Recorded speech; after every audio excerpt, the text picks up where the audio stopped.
मसीह में आप सबका सलामती हो। मेरा नाम आदम है। कैसे हैं आप? ठीक ठाक? आप देख रहे हैं प्रेस बाइबल लाइफ ग्रुप। आमीन जी। आज जो प्रेस बाइबल लाइफ ग्रुप आप लोग पे न्यू प्रोग्राम लाया है बेटा, वो लाया है बाइबल की बात। आमीन। यहाँ हमें बहुत सारी कहानियाँ मिलेंगी, बाइबल की बात सीखने की मिलेगी, कहानियों के बारे में मिलेगा, जिससे हमारा ईमान बढ़ सकता है और हम मसीह में और बढ़ सकते हैं। आमीन। तो जी आप लोग हमारा लाजमी साथ दीजिएगा और इस स्टोरी को लाजमी सुनिएगा और कमेंट्स भी कीजिएगा, और अगर आपका दिल करे तो आप हमें एडवाइस भी दे सकते हैं। आमीन। Praise the Lord. तो जी मैं फिर से अपना नाम बता देता हूँ। मेरा नाम आदम है। हालेलुया। खुदावन आप सबके साथ हो, इस प्रेस बाइबल ग्रुप के साथ भी हो। आमीन। Praise the Lord. हो क्या बना रहे हो? बलि वेदी। जिसने हमको पैदा किया और इतनी बड़ी दुनिया दी, उसके लिए हम बलि देंगे।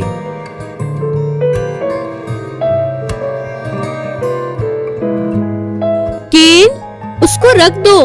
नहीं, खाना नहीं। वो तुम्हारा नहीं, वो परमेश्वर के नाम हो चुका। तुम्हें दूसरा देंगे। केन, मैं और लाती हूँ। पर ये अच्छी बात नहीं। केन को समझ में आना चाहिए कि क्या उसका है और क्या उसका नहीं है।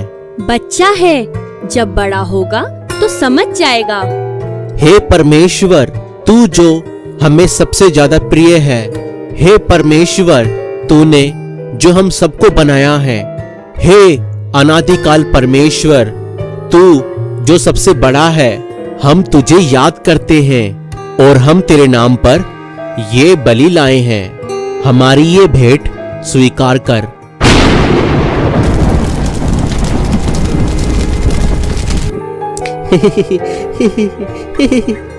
केन भाई, मुझे भी दो, मुझे भी खाना है।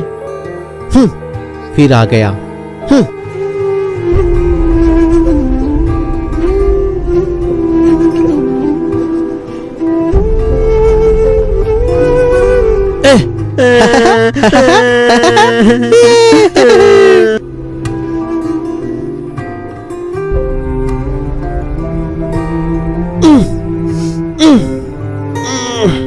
केन, क्या कर रहे हो? कुछ नहीं बाबा, हाबिल को उठा रहा हूँ। केन, उसे तंग मत करो, सोने दो। सोता ही रहता है हमेशा। केन, ये अच्छी बात नहीं। हाबिल को सताना, भेड़ बकरियों को तंग करना। कल से तुम मेरे साथ खेतों पर चलोगे, जमीन से अनाज पैदा करोगे।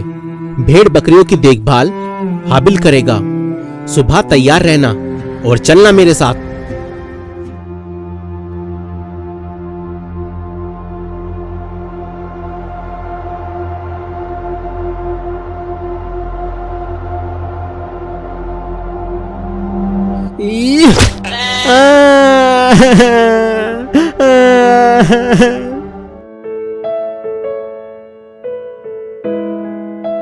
केन भाई, इसको क्या हुआ?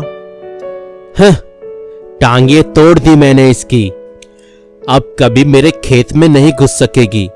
ये तुमने किया? हाँ, जो भी मेरे खेत में घुसेगा मैं उसकी टांगे तोड़ दूंगा।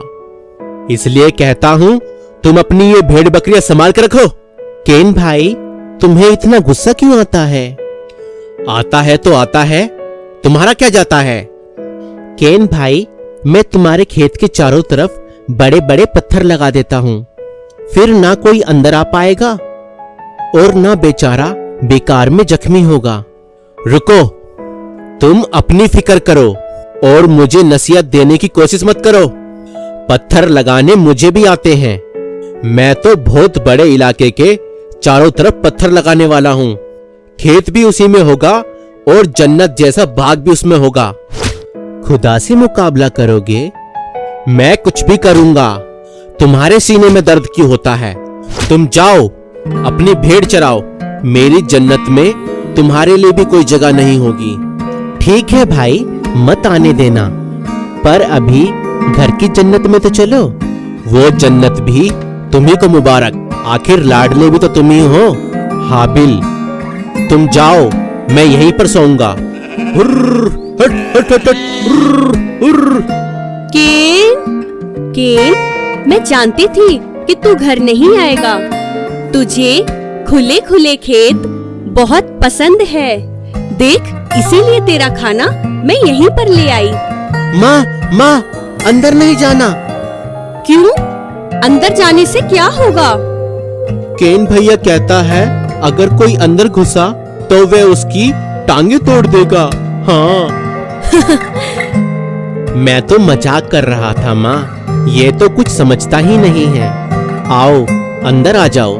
हाबिल, तुम भी आ जाओ।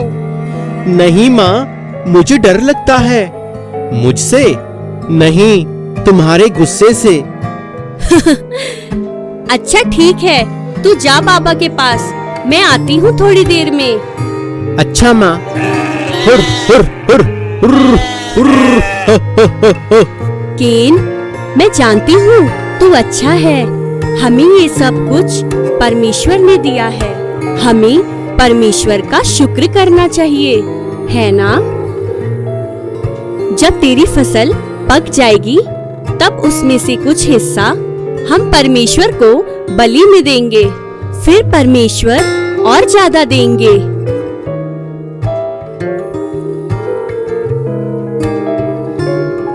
ये केन, हाबिल, जल्दी आओ, यहाँ सब तैयारियां हो चुकी है। आता हूँ। बलि चढ़ानी है या अनाज को आग में झोंकना है। मैं इतनी मेहनत और पसीना बहाकर फसल उगाता हूँ। ये मेरी भेंट है, चढ़ा दीजिए, फिर परमेश्वर और देगा। तुम्हारा हाबिल बहुत अच्छा है, इसके मन में विश्वास है। केन भी बहुत अच्छा है, इसके मन में भी विश्वास है। हाबिल, अपनी भेंट बलि वेदी पर रखो।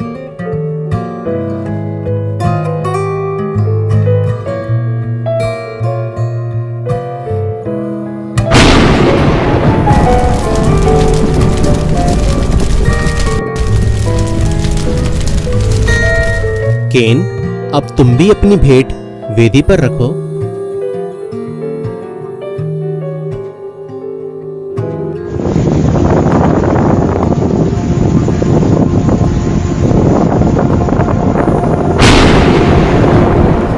परमेश्वर ने केन की भेंट स्वीकार नहीं की।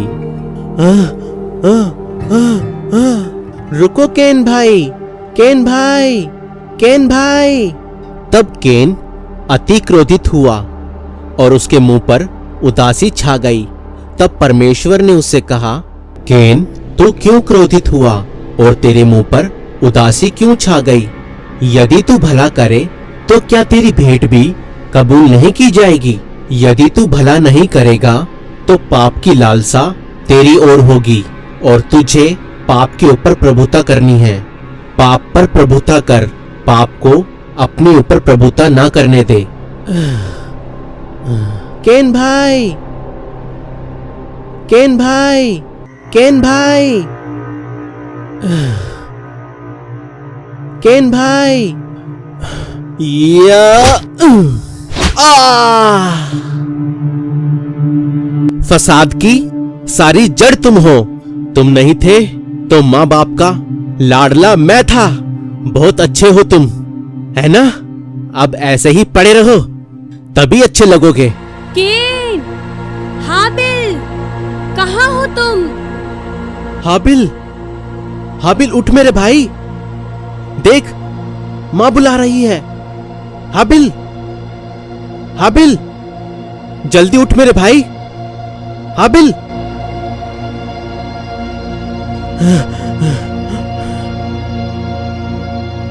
केन, तुम्हारा भाई कहाँ है? मुझे नहीं मालूम। क्या मैं अपने भाई का पहरुआ हूँ, पहरेदार हूँ? केन, तुमने पाप किया है। वो जमीन साक्षी है जहां तुम अपने भाई का खून बहा कर आए हो। अब भूमि का भी श्राप है तुम पर। अब भूमि तुम्हें उपज और भी कम देगी और तुम भागते रहोगे किसी भगोड़े की तरह। और तुम पृथ्वी पर भटकते रहोगे। यही तुम्हारी सजा है। नहीं, नहीं, मेरी बर्दाश्त से कई ज्यादा है मेरी सजा। अनजाने में मुझसे ये पाप हुआ है। अगर परमेश्वर मुझे माफ करने वाला है तो मैं उससे अपने गुनाहों की माफी मांगता हूँ।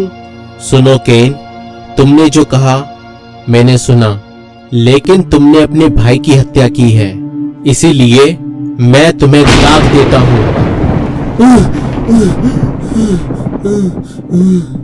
और हर वो मनुष्य जो अपने भाई की हत्या करेगा तुम्हारी तरह माथे पर दाग लेकर घूमेगा, क्योंकि मैं नहीं चाहता भाई भाई की हत्या करे।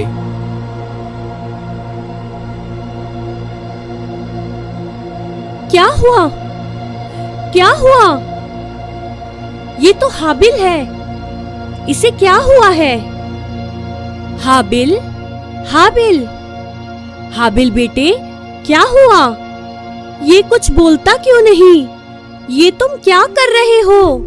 परमेश्वर ने कहा हम मिट्टी से बने हैं और फिर वापस मिट्टी में मिल जाया करेंगे। हाबिल, हाबिल, इसमें तो सांस नहीं है। हाबिल की सांस परमेश्वर ने वापस ले ली। क्या इसकी सांसें परमेश्वर वापस कर सकते हैं? हाबिल मर चुका है। परमेश्वर ने दिया और परमेश्वर ने वापस ले लिया। हाबिल,